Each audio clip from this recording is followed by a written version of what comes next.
हे परत मागासारखं करून देऊ ना.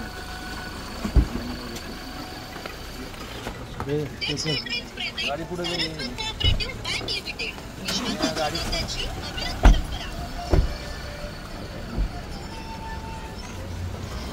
हॅलो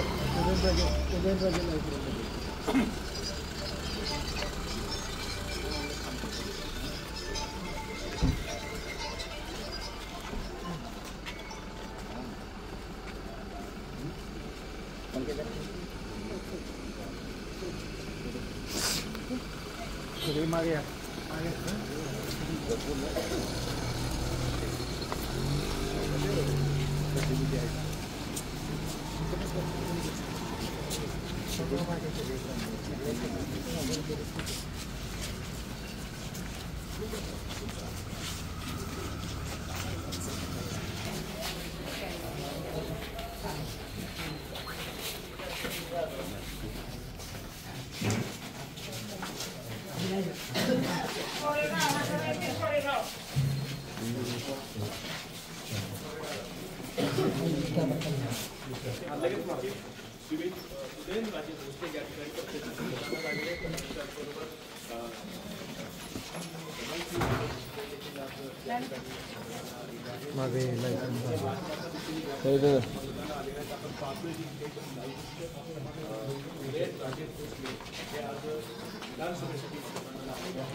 हात खाली हात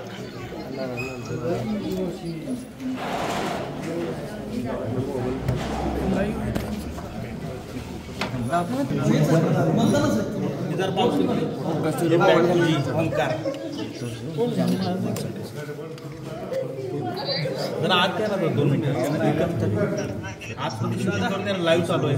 अरे मग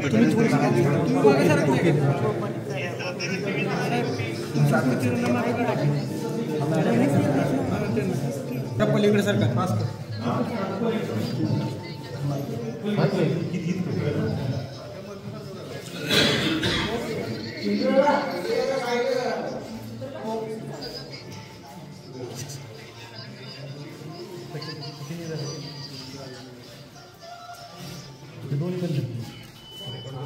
नाही लाईव्ह ती आहे बाकी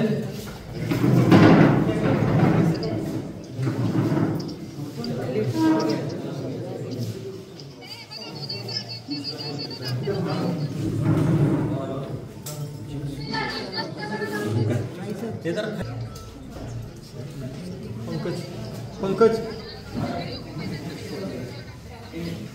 कुठे गेलं कुठं आहेत कुठे गेलं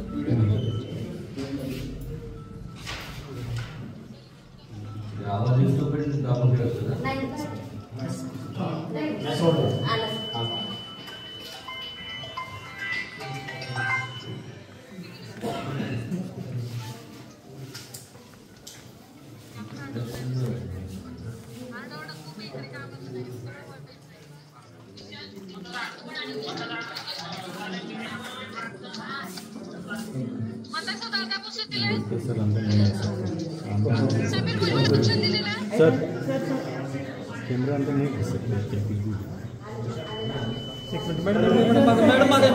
मैडम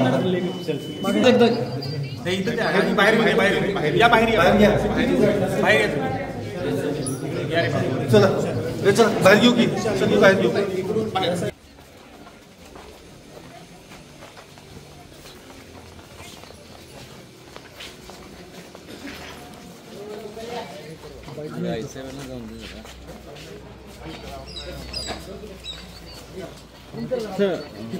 सहकुटुंब जरा पुढच्या बाजूला हो पुढच्या बाजूला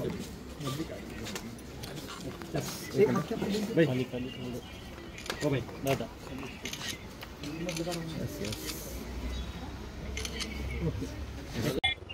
मी कालच संपूर्ण महाराष्ट्रातल्या लोकांना आवाहन केलेलं आहे छत्रपती शिवाजी महाराजांचे जी संकल्पना होती सर्व धर्म समभावाची, ज्याच्यामुळे स्वराज्याची स्थापना झाली, त्याचबरोबर लोकांचा सहभाग हा राज्यकारभारात असावा,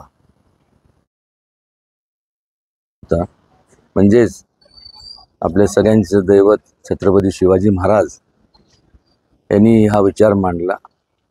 थोडक्यात लोकशाहीचा जो पाया आहे तो रचण्याचं काम देखील छत्रपती शिवाजी महाराजांनी केलं आणि त्यांना अभिप्रेत असणारी लोककल्याणकारी एक राज्य असावं, लोकशाहीचं राज्य असावं आणि त्या प्रकारे ज्येष्ठांच्या बाबतीत असेल, महिला माता भगिनींच्या बाबतीत असेल, तरुणांच्या बाबतीत असेल, सर्व 18 पगड जाती असतील, वेगवेगळ्या धर्मातले लोकांच्या बाबतीत असतील, योजना राबवण्यात याव्यात।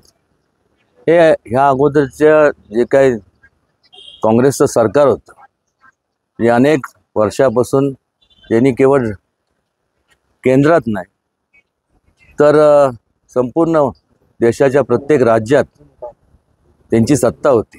स्वातंत्र्यानंतरचा काळ जर पाहिला आपण तर सगळ्या म्हणजे काँग्रेसशिवाय दुसरा कुठला पक्ष नव्हता, पण घोषणा झाल्या, घोषणा अत्यंत चांगल्या झाल्या। गरिबी हटाओ देश बचाओ, जय जवान जय किसान, अत्यंत सुंदर म्हणण्यापेक्षा ह्या घोषणा चांगल्या होत्या, पण ह्या घोषणा फक्त मतं मिळवण्याकरताच होत्या। कारण जर आपण पाहिलं तर गरिबांच्या बाबतीत असेल, जवानांच्या बाबतीत असेल, किसान म्हणजे शेतकरी असेल किंवा ज्येष्ठांच्या प्रती असेल, महिलांच्या बाबतीत असेल, तरुणांच्या बाबतीत असेल, असं कुठलंही ह्यांच्या काळात गेले 50, 55, 60 वर्ष कुठलंही धोरण राबवले गेले नाही। पण गेल्या 10 वर्षापूर्वी ज्यावेळेस परिवर्तन घडलं मोठ्या प्रमाणावर, मोदीजींच्या नेतृत्वाखाली एक चांगल्या प्रकारची महायुतीची सत्ता केंद्रात आणि वेगवेगळ्या राज्यात स्थापन झाली। हे झाल्यानंतर जे काय छत्रपती शिवाजी महाराजांचे त्यांना अभिप्रेत असणारे जे विचार होते ते केवळ म्हणजे ते विचाराचं फक्त घोषणा केल्या नाही तर ते आचरणात आणि वस्तुस्थितीत आणण्याचं काम महायुती आणि त्यांचे सर्व जे मित्रपक्ष आहेत यांनी सर्वांनी मिळून हे सगळं केलं।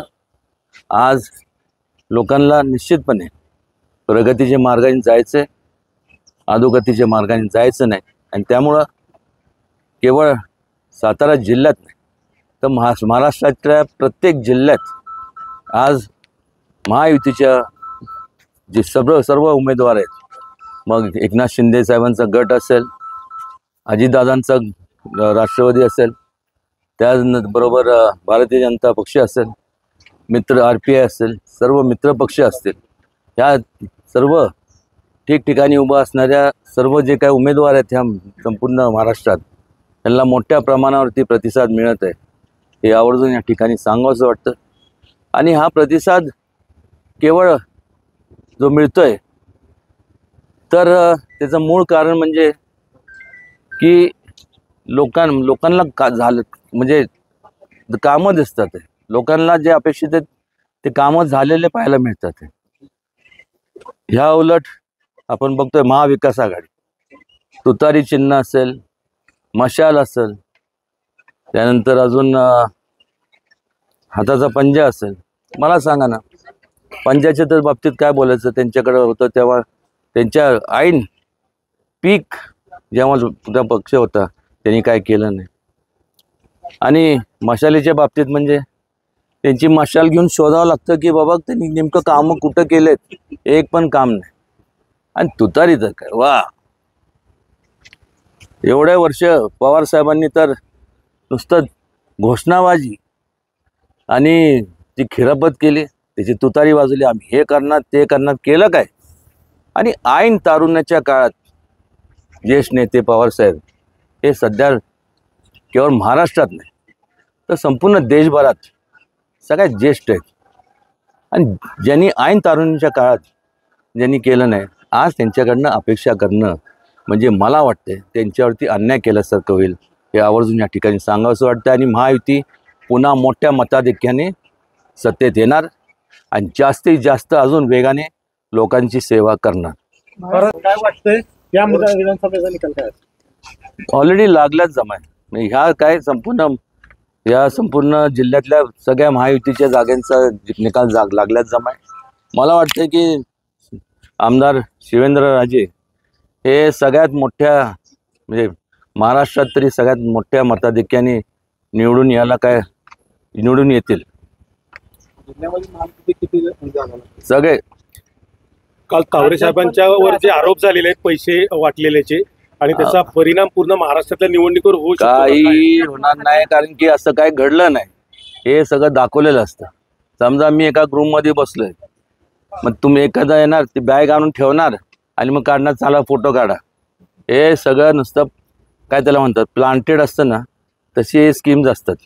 एखाद्याला बदनाम करायचं आणि ऐन निवडणुकीच्या काळात जेव्हा लोकांसमोर जात असताना आपल्याकडं कुठलंही सांगण्यासारखं काम नसतं, तेव्हा मग आपण म्हणजे मग चारित्र्य हनन असेल किंवा मग वैयक्तिक पातळी ते जाणं, हे राजकारणात आता अनेक वर्षापासून मी पण बघत आलेलो, आपण पण पाहिले. बारामतीमध्ये अजित पवारांना मोठं आव्हान दिलेलं आहे. काय वाटतंय बारामतीमध्ये काय निकाल लागेल? काय पुतण्यानं स्वतः बारामतीमध्ये अजितदादांना आव्हान दिलंय. काय वाटतंय बारामतीचा निकाल काय लागेल? इम्तियाजभाई मागे सांगा. नाही दादा निर्भय दादानी काम केलं होते तसं.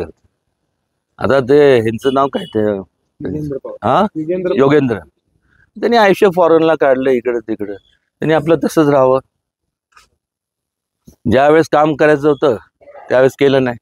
आणि ज्यांनी अजितदादांसारख्या व्यक्तींनी काम केलंय, आणि कसं असतं हौशे गवशी असतात ना, निवडणुकीच्या काळात अनेक लोक उभे असतात. कोणतरी म्हणतं अरे धार येत उभं, मग पवार साहेबांनी सांगितलं तर कोण नाही तर त्याला बळीचा वक्रा केला. एवढंच मला या ठिकाणी सांगावंसं वाटतं. महाराजसाहेब इकडे पवार वाईमध्ये येतात आणि पाडा पाडा पाडा म्हणतात. कोण? पवार साहेब. आणि तुम्ही म्हणता आबादची कॉलर टाईट करा. काय सांग? पाडा कशा करता मला सांगा. पाडा म्हणजे कशा करता पाडा? गद्दारी मकरंद पाटलांनी केली असं त्यांचं. गद्दारी केली. मग 55-60 वर्ष जेव्हा काँग्रेस बरोबर तुम्ही होत्या, घोषणा झाल्या, लोकांच्या कामाची पूर्तता झाली नाही, ह्याच्यावेळी तर मोठी गद्दारी होऊ शकत नाही. गद्दारी कोणी केली? ह्या लोकांनी केली, काँग्रेसनी. पवार साहेब असतील, सगळे ज्यावेळेस होते लोकांच्या भावनांशी खिलवाड केलाच ना. त्यांनी उत्तर द्यावं त्याच्या संदर्भात. आणि मी काही चिडेपोटी बोलत नाही. त्यावेळेस जे आता जे ज्येष्ठ आहेत ते त्यावेळेस ते पण ऐन तारुणच होते. त्यांचं संपूर्ण जे काही स्वप्न पाहिलं ते स्वप्नांचा भंग झाला. बरोबर नाही ना. आणि जेव्हा आता त्यांच्याकडनं होत नाही, मग अजितदादा असतील, त्याचबरोबर एकनाथ शिंदे असतील, मकरंद असेल, आबा, हे सर्व जेव्हा प्रगतीच्या मार्गाने जेव्हा जातात, किंवा ज्या लोकांनी आपल्याला आशीर्वाद दिलाय त्या लोकांच्या प्रती आपण आदरभाव किंवा काहीतरी त्यांचे कामं झाले पाहिजे ही भावनेने जातात, त्यावेळेस त्यांना गद्दार म्हणायचं. खरे गद्दार ते नाहीत, जे म्हणतात तेच गद्दार आहेत.